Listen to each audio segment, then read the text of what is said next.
السلام عليكم ورحمة الله. ايه رأيكم في الجمال ده؟ تحلية سهلة وبسيطة جدا، خفيفة، ما بتاخدش منك وقت، ومكونات غاية في البساطة. شايفين بتطلع بالجمال ازاي؟ اتمنى ان الوصفة تنور رضاكم وتعجبكم. لو عجبتكم الوصفة لايك وشير واشتراك في قناتي. تعالوا نشوف الوصفة. انا عندي 3 كوبايات حليب، وعندي كوباية الا ربع دقيق. هقلبهم كده كويس. بعد كده ربع كوباية سكر. لو عايزه تزودي النص الكوبايه على حسب راحتك يعني. بعد كده على البوتاجاز لغايه ما هي تتقل بالشكل ده. بعد كده عندي 3 مكعبات شوكولاته بيضه حوالي 80 جرام. عندي معلقتين زبده او مكعبين صغيرين زبده. هقلب الشوكولاته والزبده كده مع التحليه بتاعتي لغايه ما يدوبوا كويس. تمام كده. وبعد كده مع معلقتين كريمه، او معلقتين قشطه او قشطه وش اللبن. يعني اي حاجه هتنفع فيهم. كده تمام. التحليه بتاعتنا جهزت. تعالوا نشوف اللي بعد كده ونشوف القوام بتاعها. شايفين القوام بتاعها؟ ده القوام اللي مطلوب.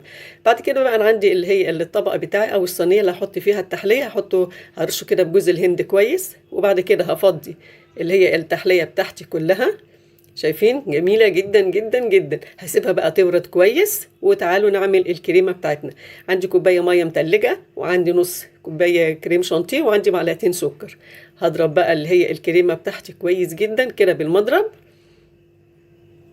لغاية ما نوصل للقوام اللي انتم شايفينه ده. تمام كده. ده القوام المظبوط بالنسبة للكريمة بتاعتي. طبعا انا التحلية بتاعتي بردت خالص.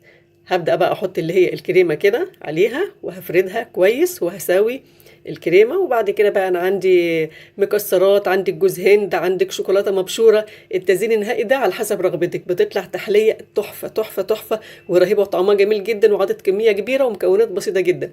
اتمنى ان هي تنور رضاكم وتعجبكم. لو عجبتكم الوصفة اوعوا تنسوا اللايك والشير يا حبايبي، والاشتراك في قناتي ان كنتم اول مرة تزوروها. السلام عليكم ورحمة الله وبركاته.